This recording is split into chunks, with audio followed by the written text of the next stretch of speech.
Derek with Vice Realty. Today in the eviction series, we're going to cover the 5-day detainer. So a 5-day detainer is not a notice that can be posted by itself for any reason. It has to be preceded by another notice. The 5-day is just saying the original notice we posted, the tenant did not comply with that. So now we're taking it to the next step, and we use the 5-day detainer for that. We use that for the 3-day nuisance notice, and we use it for the 30-day no-cause notice. 3-day nuisance notice, which we covered on another video. At the end of that notice, you would post the 5-day detainer. It says basically they didn't do what we asked them to do in this notice. So now we're posting, letting the tenant know our intention to proceed with evicting them for whatever they did not comply with. Same thing on a 30-day notice. You post a 30-day notice. If they don't leave in the 30 days that we gave them, you then follow up with a 5-day illegal detainer. It just says they didn't comply with this previous notice.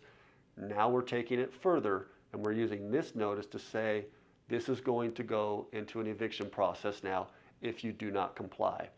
And it works the same way as the other notices. So at the end of your 5-day, and again, the constable has to post this notice. You do not get to. So we'll use a 30-day notice as an example. You give them a 30-day notice on August 1st. It expires at the end of August. They didn't comply with that. Then you have to follow it up with a 5-day detainer. That is not 5 days of the week. Those are 5 judicial days. Monday, Tuesday, Wednesday, Thursday. And no holidays. So for instance, Labor Day will fall on a Monday. It's a holiday. That week, you only have Tuesday, Wednesday, Thursday as judicial days. Holidays gone, Friday, Saturday, Sunday, gone. So you'll post the 5-day detainer, the constable will, on their door. They now have those 5 judicial days to either comply with the original notice, which is what you're asking on a 30 day, is get out, or that tenant has to go file with the court and say, no, I want an actual hearing in court over this. If they ask for it, they will absolutely get it. There's never a time they're turned down, and they can get it for free. I know you have to pay as a landlord, but the tenant will get it for free. They just file for pauperous in the court, and it will be granted to them. Most tenants will bring you to this point because they're just trying to buy time. Once that happens, the court will set a date. Usually it's a week out from there. The court will set a date where you come, you show up, and you tell your side to the judge, and the tenant tells their side. On a 30-day no cause, there's not much to say. Usually it's just, I'm ending the lease. If you're using it from a 3-day, the 5-day detainer is different. You have a lot to prove. You're trying to remove someone based on their actions, based on what they've done in your unit, based on the detriment they're causing in your building. At the end of that, in your court appearance, you will have a lot that you have to prove on your side to convince the judge this person needs to go. So again, the 5-day detainer is a form that's never used by itself. It's always following another form, either a 3-day or a 30-day, and it's the one that says, now we're taking steps forward to remove you from the property.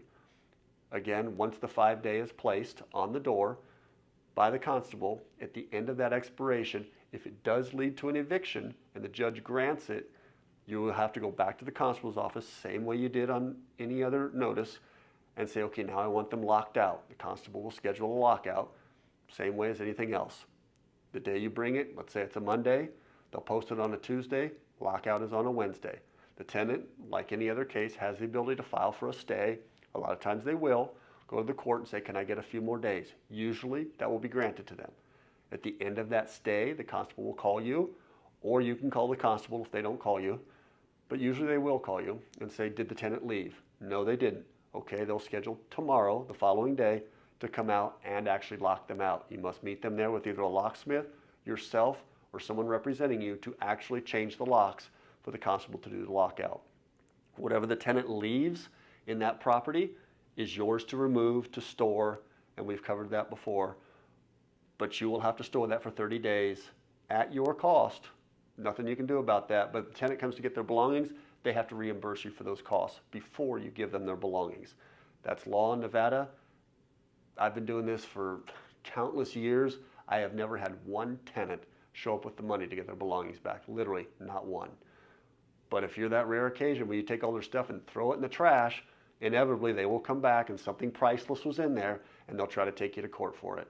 Guaranteed. But that's the 5-day detainer, and we'll cover the other ones in the future.